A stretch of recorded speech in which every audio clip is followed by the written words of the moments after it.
video, I'm going to be showing you a very pretty watermelon ring, and kind of the fun part of this video is that whether you want a watermelon ring or some other design, we go through the really simple how-to steps to get everything spaced on the ring so that it's even going all the way around. And it's so easy, it's so simple, and I think you'll find it just to be a fun, quick little project if you want to do something that's not nails but nail products for an afternoon. I hope you like it, and I'll see you all next time. Bye!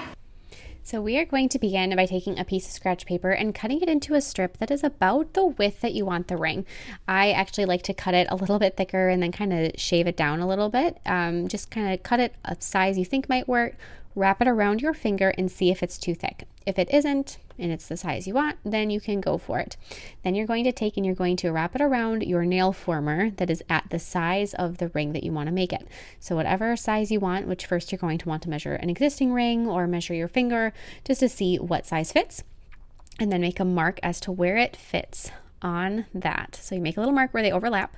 Then you're going to cut off that piece so that you have the length of the ring as far as it goes in circumference, and you have the width you want. Fold your piece of paper in half.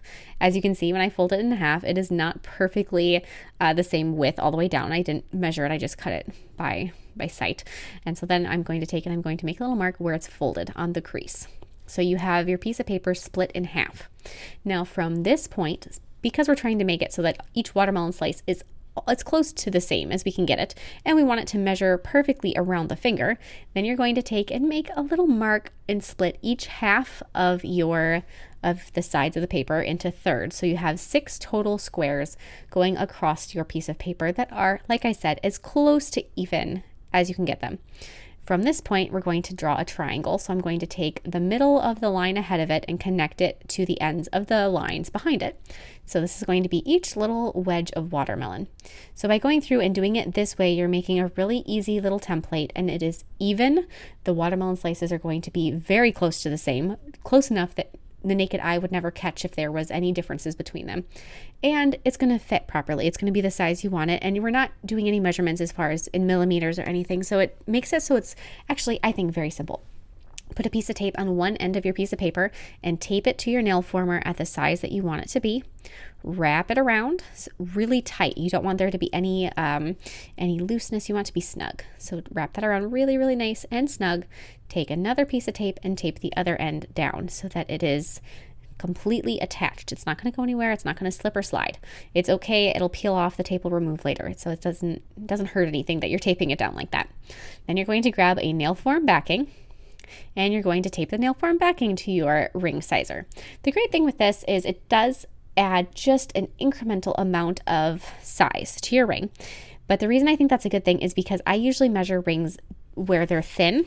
Most of my rings are very narrow, and those, if you can have them be slightly smaller than a ring that's wide, like this watermelon ring is. So adding this little piece of paper and then the nail form backing on top of it adds just enough size where the fact that the ring is wide doesn't make it so that I have trouble getting it on and off. So it adds just enough of that extra bit that it works well.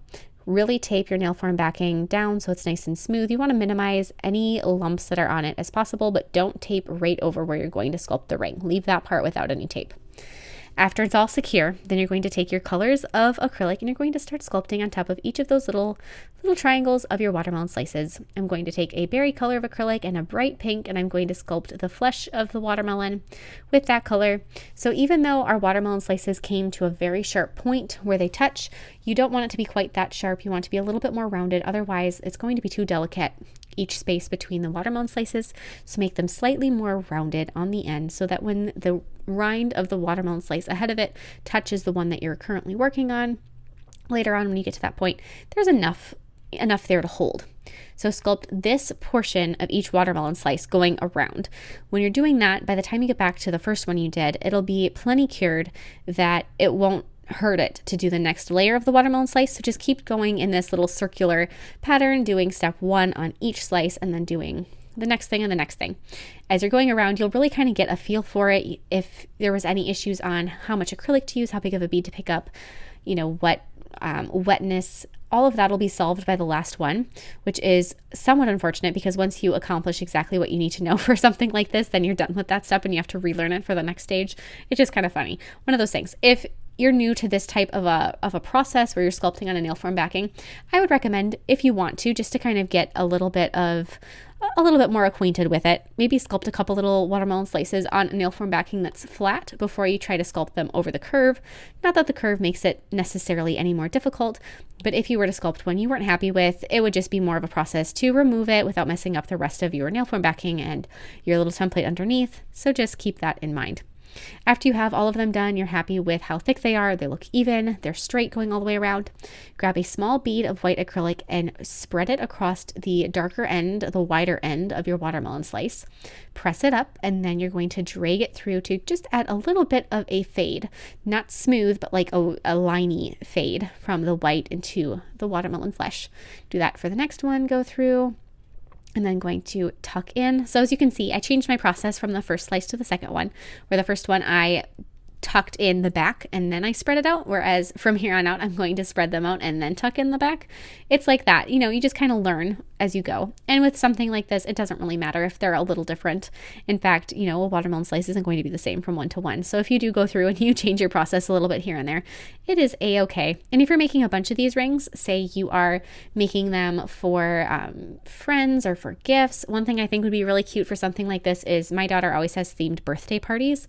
And if you made like a whole bunch of little rings, because they don't really take that long, as party favors, it'd be so much more personalized and cute than the typical party favors, especially if you had an older daughter like my cousin who's going to be 14. I just feel like something like this would be such a cute party favor for her to give at her birthday party instead of the typical stuff that you always see. I don't know. It's just something like that. If you're making a whole bunch of them, then you would really perfect your process by the last one. After you have the whites done on all of them, you're going to go through and do the rind with green. I am using 2 shades of green, just as I did 2 shades of the pinky color for the flesh. I'm using a glittery green that's kind of more of a grass green, and then a darker, more emeraldy green. So I'm going to double dip. Anytime you double dip a bead, if you've never done that before, don't be intimidated by it at all. It is so easy. All you have to do, there's 2 things to remember. The first thing to remember is you dip into the lightest color first. Whatever the colors you're doing, whether it's green, purple, blue, white, and black, whatever it is, dip into your lightest color first, and then into the darkest color. And however long you typically hold your brush into your powder, you have to do about half. And it feels really unnatural at first because you're used to, you know, if you're familiar with acrylic, you have a certain almost like system that feels right with your brush, and you just have to shorten that. So I really like to count when I'm dipping my brush into acrylic or into the monomer and then into the polymer. I like to just kind of keep a mental count. So it's usually like a 1-2 that I hold my brush into the powder. In this circumstance, it's a 1. So you just basically dip it in, pull it right back out.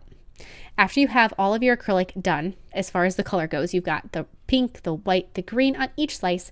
Take a tiny little bead of clear acrylic and attach that right where the point of the first slice touches the rind of the second slice, and continue that process along until each of the slices has been nicely attached to the one in front of it. Doing this will add so much strength. You can't really see it. It doesn't really change the overall look at all, but it really adds so much so that you don't have to worry about it breaking. Not that I necessarily think it would have been delicate before, because the curvature of the ring, that curvature is just like a C curve on a nail, where that is a huge strength point. Even so, it's good just to have that little bit of peace of mind. I know for me, whenever I'm making just about anything, if I can add a little bit more acrylic that doesn't really show and it's going to make it stronger, I like to do that. Now comes the fun part. After you're done sculpting, it's been cured, you can tap it, it makes that beautiful little clicky sound. You're going to need to remove everything. And since we used copious amounts of tape, it's going to be a little bit interesting to remove. So I basically settled on ripping my nail form backing, which is something I usually despise doing. I'm not a person that rips things. I am like the delicate, open a gift by unpeeling the tape type of a person. So ripping this was really difficult for me just on a principle of it. But really the best way to do it, unfortunately, especially if you're like me. Just rip it. Go ahead, let your hair down a little bit. Just rip it off. As you are ripping and removing all of this nail form backing, keep in mind that you want to be careful of the ring. You don't want to just kind of go crazy. You do need to do it in a controlled manner. Once the nail form backing has had all the tape removed, it will peel off, or it'll slide right off of the ring sizer, and then you can peel it out from underneath the ring. Right where the nail form backing overlapped, there may be a little lip underneath the ring. Take your nail file or your e-file and you're going to just smooth that out. You don't want that sharp little lip under there.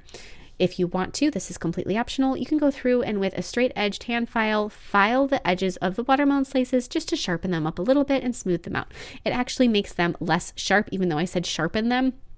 it's smoothing them so that there isn't any tiny little acrylic daggers sticking out. And especially since this is something that is going to go onto a finger and is going to be touched in, you know, the little tender finger pits, you may want to smooth it out a little bit. It doesn't take much. A quick little file on each side of each slice is all that's needed.